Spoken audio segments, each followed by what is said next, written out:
Toutes les pièces de cette robe sont maintenant coupées. Il va falloir les préparer pour pouvoir coudre cette robe. Comme je vous l'ai déjà dit, cette robe n'est pas destinée à être doublée. Il va donc falloir que les bords de votre tissu soient surjetés ou soient gancés avec un biais. Alors, surjeter, vous pouvez surjeter avec votre machine à coudre, avec un point zigzag. Beaucoup de machines ont même des points spécifiques pour remplacer le point d'une surjeteuse. Si votre machine est bien réglée, ça donnera déjà un très joli résultat.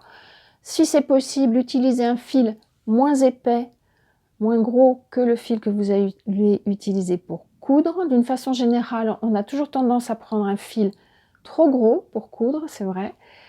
Et évidemment, si vous avez une surjeteuse, n'hésitez pas, c'est le moment de vous la mettre en main.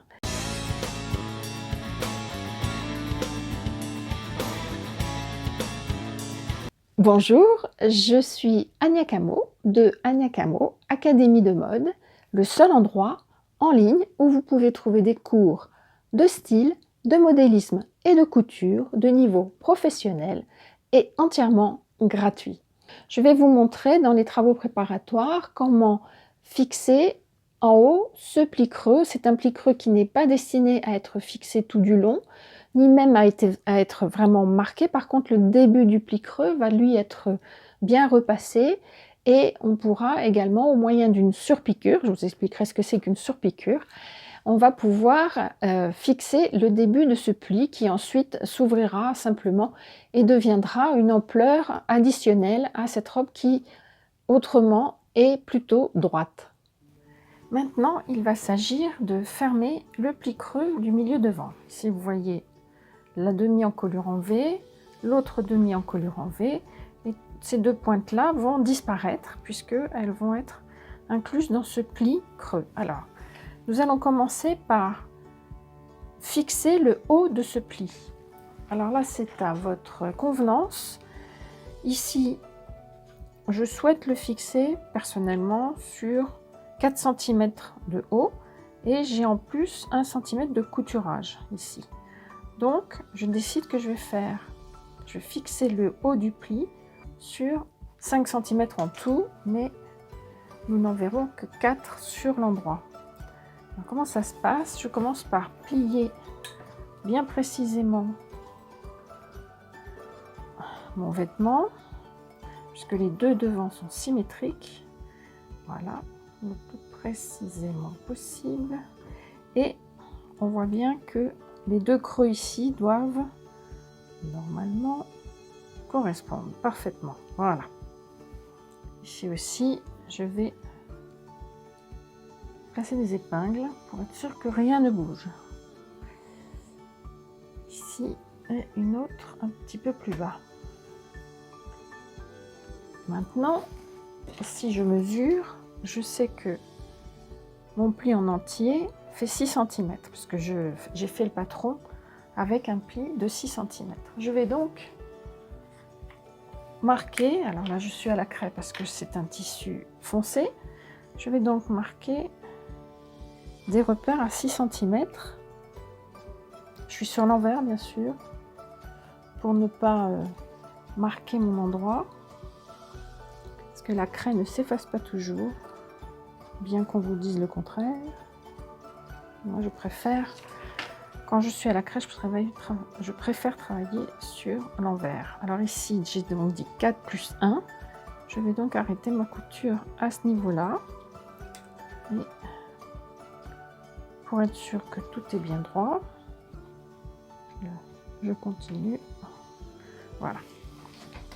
Donc, je vais partir d'ici et je vais descendre jusqu'à ici mon repère où je vais faire 1 ou 2 points arrière pour fixer ma couture, qu'elle ne bouge pas, qu'elle ne s'ouvre pas.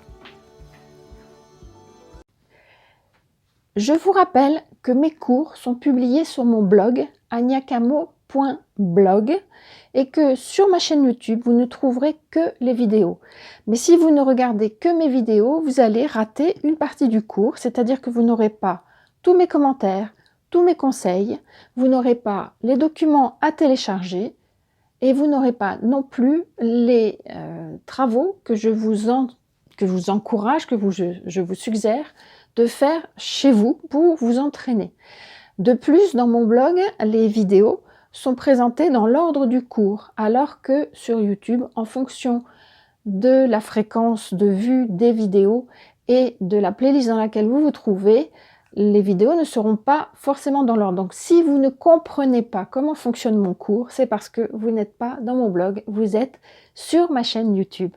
Je vous donne rendez-vous donc sur mon blog agniacamo.blog.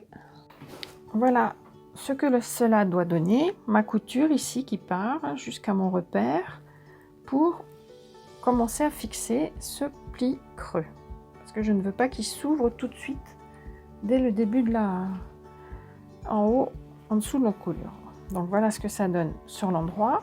Maintenant ici, sur l'envers, il va falloir fixer tout ça pour que ça ne bouge pas dans tous les sens. Voilà, et donc vous voyez que le pli a été conçu pour épouser la forme de chaque côté de l'encolure, tout en se mettant bien à plat comme ceci. Vous voyez que de chaque côté, j'ai bien un pli plat, les deux plis plats se font face, et c'est ça qu'on appelle un pli creux. Alors maintenant, je vais fixer tout ça.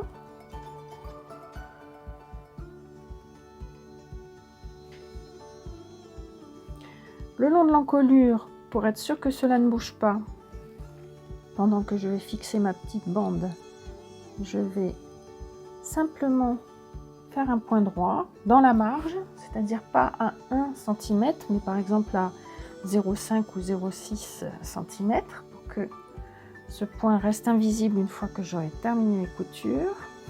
Et ce que je vais faire aussi, une fois que j'aurai enlevé mes épingles, je vais repasser à plat jusqu'à cette hauteur-là qui est l'arrêt de ma couture de milieu pour fermer mon pli. Quoi que vous fassiez en couture, le repassage est indispensable si vous voulez obtenir un beau résultat. C'est la seule façon d'avoir un résultat propre. Si vous êtes nouveau, nouvelle, dans ma chaîne YouTube ou sur mon blog, si vous appréciez mes cours ou mes tutos ou mes e-books, n'hésitez pas, abonnez-vous aussi bien à mon blog qu'à ma chaîne YouTube. Comme ceci, vous serez toujours prévenu quand il y a des nouveautés, des nouvelles vidéos, des nouveaux tutos, des nouveaux livres, tout ce que vous voulez.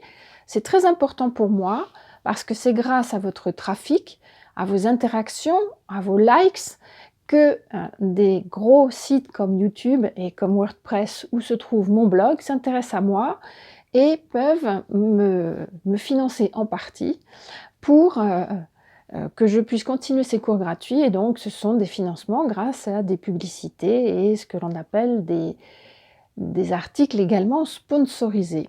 Et tout ceci est absolument essentiel si je veux continuer à faire mes cours gratuits. Donc merci d'avance.